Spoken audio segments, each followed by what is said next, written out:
Cựu Tổng thống Mỹ Jimmy Carter qua đời, hưởng thọ 100 tuổi. Ông Jimmy Carter, Tổng thống thứ 39 của Mỹ và là người ủng hộ không biết mệt mỏi cho y tế toàn cầu và nhân quyền, đã qua đời tại nhà riêng ở bang Georgia, hưởng thọ 100 tuổi. Cha tôi là người hùng, không chỉ đối với tôi mà còn đối với tất cả những ai tin vào hòa bình, nhân quyền và bác ái. Cha đã gắn kết chúng tôi và thế giới thông qua những niềm tin đó. Xin cảm ơn mọi người đã tôn vinh di sản của ông bằng cách tiếp tục sống theo những niềm tin như vậy. Ông Chip Carter, con trai của cựu Tổng thống, cho biết trong thông báo ngày 29 tháng 12, là một đảng viên dân chủ ở bang Georgia, ông Carter là Tổng thống cao tuổi nhất trong lịch sử nước Mỹ. Ông chỉ phục vụ một nhiệm kỳ tại Nhà Trắng và đã bị ông Ronald Reagan đánh bại vào năm 1981. Nhiệm kỳ của ông được ghi dấu bằng những thành tựu của Hiệp định Trại David năm 1978 giữa Israel và Ai Cập, mang lại ổn định phần nào cho Trung Đông. Tuy nhiên, ông cũng phải đối mặt với nền kinh tế suy thoái, bắt đầu với tỷ lệ thất nghiệp cao và lạm phát 2 chữ số. Về chính sách đối ngoại, ông phải đối mặt cuộc khủng hoảng con tin Iran năm 1980. Một cuộc khủng hoảng năng lượng liên tục đã khiến giá dầu tăng gấp 3 lần từ năm 1978 đến 1980, dẫn đến tình trạng xếp hàng dài tại các trạm xăng của Mỹ. Nhưng ông Carter đã dành nhiều thập kỷ sau đó để tập trung vào quan hệ quốc tế và nhân quyền. Những nỗ lực đã giúp ông giành được giải Nobel Hòa bình vào năm 2002. Ông đã được trao giải Nobel Hòa bình vì nhiều thập kỷ nỗ lực không ngừng nghỉ vì nhân quyền và gìn giữ hòa bình.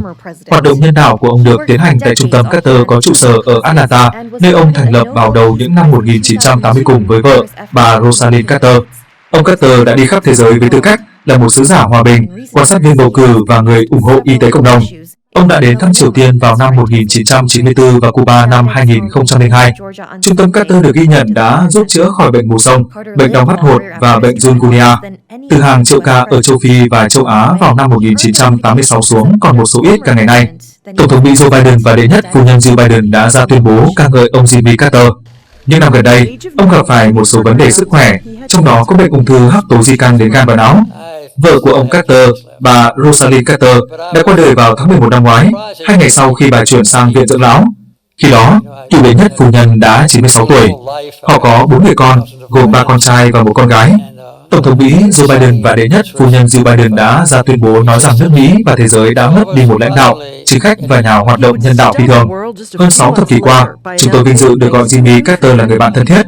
Điều phi thường về Jimmy Carter là hàng triệu người trên khắp nước Mỹ và thế giới chưa từng gặp cũng coi ông là người bạn thân thiết. Tuyên bố có đoạn viết, Tổng thống đắc cử Mỹ Donald Trump cho rằng những thách thức mà ông Jimmy phải đối mặt với tư cách Tổng thống đã xảy đến vào thời điểm mấu chốt đối với nước Mỹ, và ca ngợi ông đã làm mọi thứ trong quyền hạn của mình để cải thiện cuộc sống của tất cả người dân Mỹ. Tất cả chúng ta đều nợ ông lòng biết ơn. Melania và tôi hướng về gia đình Carter cùng những người thân yêu của họ trong thời điểm đau buồn này. Chúng tôi kêu gọi mọi người hãy luôn nhớ đến và cầu nguyện cho họ, ông Trump cho hay. The peanut farmer turned politician.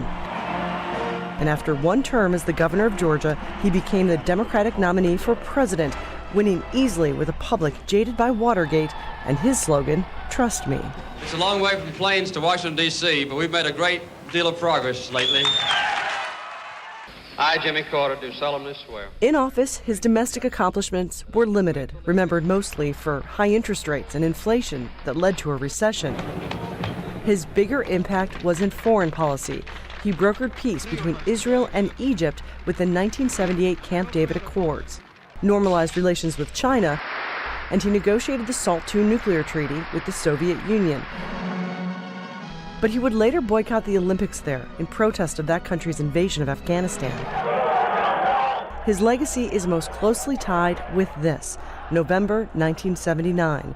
The U.S. Embassy in Tehran was stormed. More than 60 Americans were taken hostage. He ordered what turned out to be a botched rescue attempt. In large part because of that, Carter lost his bid for re-election to Ronald Reagan. But Carter successfully negotiated the release of the hostages. Still, Iran decided to hold them until just minutes after Reagan was inaugurated, which he would later reflect on. I wish I had sent one more helicopter to get the hostages, and we would have rescued them, and I would have been reelected. But that may have interfered with the foundation of the Carter Center. And if I had to choose between 4 more years and the Carter Center, I think I would choose the Carter Center. He and his wife opened the Carter Center and dedicated decades to promoting human rights and democracy, overseeing elections, often meeting with leaders the U.S. considered unfriendly, and targeting diseases in the developing world. And he was a very vocal critic of Israel. The citizens of Gaza are treated more like animals than like human beings.